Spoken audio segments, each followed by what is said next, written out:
এক একটা কার্টুনের ওজন আপনাদের দেখাই, দিকে আসো মামা, এটা একটা ওজন দেন তো মামা, এটা করটুক। হ্যাঁ, এই যে দেখেন 230 গ্রাম, আর এরকম তো 5 কেজির মধ্যে দুইটা দিচ্ছেন, দুইটা হইলে কত হয়? 430 গ্রাম, 460 গ্রাম। এখন আপনারা আমি বুঝাই, 5 কেজি মিষ্টি নিছি, এর মধ্যে 460 গ্রাম মানে আধা কেজি লোকে খালি ঠুঙ্কা, মানে লোকে খাবার, মানে 5 কেজি মিষ্টি কিনে আমি পাইলাম 4.5 কেজি, 4.5 কেজি।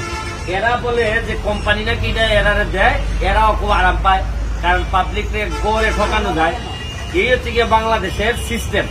এগুলো হচ্ছে গিয়ে যে পরিদপ্তর বা অধিদপ্তর ধরার কথা, এরা তো নাকে তেল দিয়ে ঘুমাইতেছে। এরা মিষ্টি এই ওজন দিয়ে বেচলেই কি, আর এরপরে যে মেশিন যে ঠিক আছে, এটা তো আল্লাহ আল্লাহ মাহবুদ জানে মেশিন ঠিক আছে কিনা, নাকি না কোন মেশিন আনছে। আর মেশিন চোখে রাখলেও আমার